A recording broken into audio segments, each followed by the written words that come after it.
Hello everyone, welcome back to my channel. So I hope you guys enjoyed my little intro.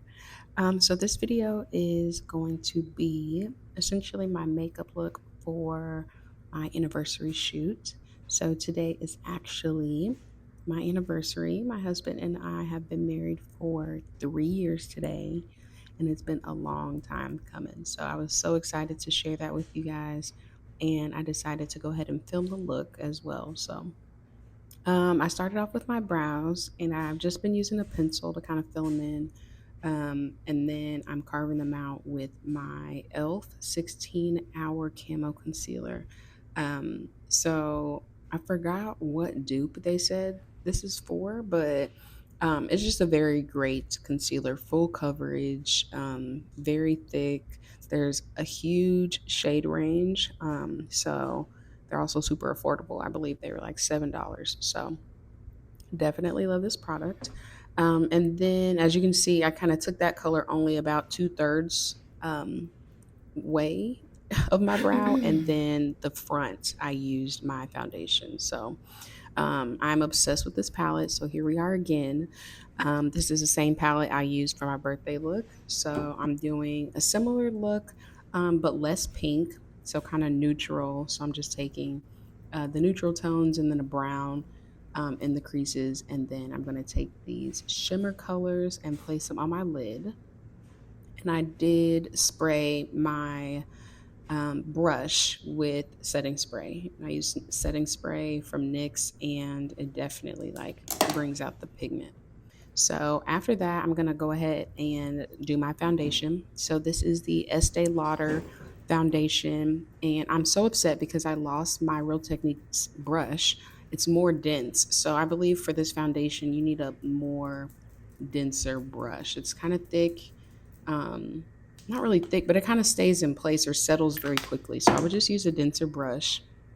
So I have that going, and then across the sides of my forehead, I'm using my Gucci foundation, and I'm putting that across like the sides of my forehead just to kind of, just create a more natural look. My forehead is a little bit darker, so just making sure that that blends in well. And then I'm going to go back in with that same e.l.f. concealer, and I'm going to have those shades listed down below.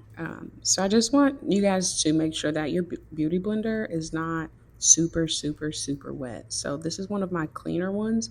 And I think because it's so clean, it just took in a lot of water. But the effects of that was that it was kind of picking up my makeup. So I'm adding another layer and some brighter colors, and I'm just going to blend that back out and just kind of make sure I keep the concealer in that area, and just kind of use more of the pointed portion of the beauty blender and just kind of stay in that area. But like I said, it was like picking up my concealer on that right side. You can kind of see a patch, and I'm like, what is going on? So I'm just going to add the darker concealer and then just use my Real Techniques brush just to blend it back in. I didn't want to go back over it with the beauty blender. I didn't want to pick it back up. So next we have the nose contour, and I'm using a cream concealer from an old palette that I have, but I'm just going to blend that right on in. And you can use whatever you have. You don't even have to cream contour if you don't want, but I just want it to be a little bit defined. So I'm going to go ahead and set my concealer, and I'm using the Airspun loose setting powder and the color Naturally Neutral or Neutrally Neutral. And I have that blended with the Makeup Revolution banana powder. So I feel like the banana powder is pretty yellow. I don't think I've ever used it, but actually I have used it by itself, but it's been so long I can't remember. But I like to kind of tone down the yellow with adding that Airspun. So now I'm going to go ahead and set my contour or the rest of my face with the Black Radiance contour palette. And I believe this is in the color medium. So I'm just going to just warm back up my face after doing all of this setting. And I'm going to set my nose as well with that deeper contour color. And this is very pigmented. Everything is so pigmented. So as you can see, when I pick something up, I kind of blow on it just to get the excess gone, just because you don't want your face too cakey or too dry or, removing all the color. or adding too much. You know, if you're using that contour shade, it's very pigmented. So we're going to snatch the rest of our face with that same combination of setting powder, and just adding a little bit less. So not as much as we did when we set the under eye highlight. And then we're just going to dust away immediately that underneath one, just, you know, so it doesn't stay too long. And then we're going to remove the rest. And I'm using that second color from the same um, contour powder palette from Black Radiance. So after we're dusting it away, this is kind of how we're looking, and I think it's so cute. So I'm just also going to take away that little nose setting powder that we had.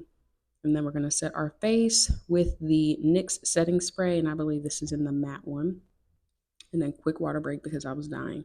And then we're going to go back in with that Modern Renaissance palette with the deeper shades, and then just create some more depth by adding to the lash line here.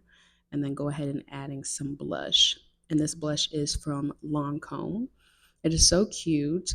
It's very light. I could have went with a deeper one, but I think this kind of was perfect for the look. And I'm going to take my OFRA highlighter and add a little nose highlight, add some brow highlight, and then add some highlighter to my cheeks, of course, but not too much. We want a natural glam here. I did go ahead and add a white liner to my waterline, which I think looked pretty cute. Just trying to do something a little different. It opened up my eyes, but not too much. So after we do that, we're going to go ahead and line our lips with our NYX liner. And we're going to just kind of bring that into the center. I forgot what the color of that liner is, but it's one of the darker ones. I like a darker lip line. And then I'm going to add my Buxom lip glosses. So I have two, one of like a pinkish one, and then I have this lighter white one just to brighten it up a little bit. And then I went on top with a NYX butter gloss. And yeah, that was it. So these earrings, I have them posted on my Instagram. They're also in my Amazon storefront and also linked down below. They come in a set of like 4 or 5. And these earrings are so cute from Amazon, super cheap. And I wanted something glam, but also with pearls. The ponytail is also from Amazon, linked under my hair category. So if you are interested in this ponytail, make sure you go check it out. The link is down below as well. So that is it. This is the final look that I had for my anniversary shoot. I hope you guys enjoyed it, and I'll see you on my next video.